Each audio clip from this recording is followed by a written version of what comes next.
আমার এই পেজে মনিটাইজেশন চলে গেছে, you lose access to some monetisation programme. যদি আমি ভিউয়ের মধ্যে ক্লিক করি তাহলে দেখতে পারবো মনিটাইজ অ্যাথেন্টিক এঙ্গেজমেন্ট, এই সমস্যা দেখিয়ে আমার পেজ থেকে মনিটাইজেশন কেটে নেওয়া হয়েছে, মানে নিয়ে নিছে। সমস্যা নেই।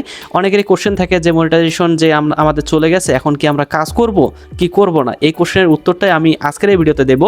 দেখেন, আমি ফাইন্ড আউট মোরে যদি চলে যাই তাহলে দেখতে পারবো যে এখানে এখনও তারিখ দেওয়া হয় নাই। অনেকের পেজে তারিখ দেওয়া হয়েছে যে 19 অক্টোবর বা 16 অক্টোবর, এর মধ্যে মনিটাইজেশন ব্যাক চলে আসবে এবং এই সমস্যাটা চলে যাবে, কিন্তু এখানে কোনো তারিখ নেই। আমার এই সমস্যাটা হয়েছে, মনিটাইজেশন চলে গেছে, রিকমেন্ডেশন চলে গেছে, পে আউট সেকশনও চলে গেছে, হোল্ড করে দেওয়া হয়েছে। তাহলে কি আমি কখনো মনিটাইজেশন পাবো না?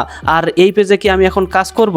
তো অনেকেরই এই সমস্যাটা হয়েছে, তাদেরকে আমি বলবো অবশ্যই আপনি কাজ করবেন, কিন্তু আগে যেভাবে কাজ করতেন, হয়তো বা 5 ঘন্টা 6 ঘন্টা কাজ করতেন, 500টা ভিডিও আপলোড করতেন, কিন্তু না, জাস্ট একটা ভিডিও আপলোড করেন, সেটা নিয়ম অনুযায়ী আপলোড করেন, ক্যামেরার সামনে face to face video make করেন এবং আপলোড করে দেন, এবং এইভাবে করতেই থাকেন 3 মাস 4 মাস অথবা 6 মাস পরে ডেফিনেটলি আপনার পেজ ব্যাক আসবে। তো আজ থেকে 5 মাস আগে আমার বন্ধুর এই সমস্যাটা হয়েছিল।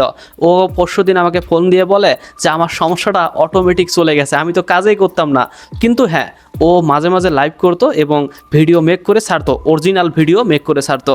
তো দেখেন 6 মাস পরে ব্যাক চলে আসছে, 5 মাস 6 মাস পরে আপনারও আসবে। তো নিয়ম অনুযায়ী কাজ করেন, ডেফিনেটলি আসবে, এত হতাশ হওয়ার কিছু নেই।